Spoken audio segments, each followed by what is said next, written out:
Hey, fellow babies. Welcome back to Pachter Factor on SIFTD.net. Hope you are a Patreon patron and watching on SIFTD. If you are, thank you. I hope in the alternative, if you can't do that, you are an Amazon Prime member and you're watching on Twitch because you thought to link your Twitch Prime account to your Amazon Prime account and get us paid. Thank you very much. And if you are too thoughtless to do that or have no money, then you're getting this a week late on YouTube. You better be following me on Twitter at Michael Pachter. I'm going to come get you. Our question today from SIFTD from Norix Nessie. Hey, Norix. Xbox Game Pass reportedly has 10 million monthly subscribers. PlayStation now has 2.2 million. If Sony were to use the same strategy as Microsoft and release its first-party games on PlayStation Now day and date with retail, would it be better than its current strategy? Stay safe. Better is a great question. Jim Ryan at Sony is a super smart guy. And he knows how to do math. So they have obviously figured out that, getting an extra 8 million subscribers at $15 a month, extra $1 billion, is not worth these games by releasing them individually. I don't know how to quantify that. I mean, I think that's the math. If you get 10 million subscribers at $15 a month, you're making $150 million a month. And so that comes out to 1.8 billion a year. If you have 2 million subscribers, then you're making, 600 million or something thereabouts.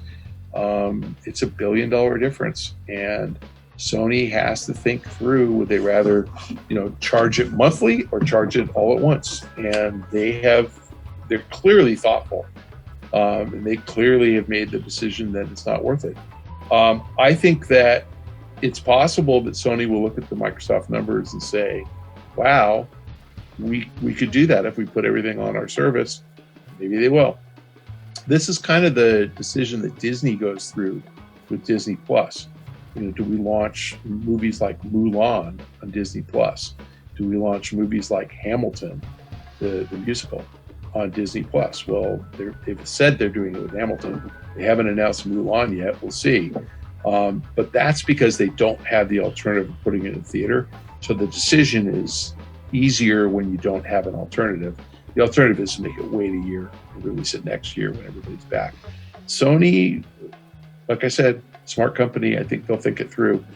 So I can't say. I mean, I think that the best strategy is the one that makes the most profit. I haven't done this in a long time, but it's a profit deal. So the best strategy is the one that maximizes profit for Sony and its shareholders. Jim Ryan is a very good steward of shareholder capital. He is managing that business to make sure that he maximizes profit for Sony. And so he is wise, and in his wisdom, this is the right way to go, individual game releases. Phil Spencer is a good steward of capital at Microsoft, and in his wisdom, it's better to put things on day and date on Xbox Game Pass. So different strokes for different folks, and we'll see who's more successful over time. I think that Microsoft is very much about subscription. I think Microsoft likes to talk about people paying them recurring revenue. Stocks tend to get valued higher if investors recognize that the revenue is recurring. And selling The Last of Us, then we have to wait 5 years for the next one. That's not recurring. Selling GTA Online, that is recurring. You get a big multiple for that.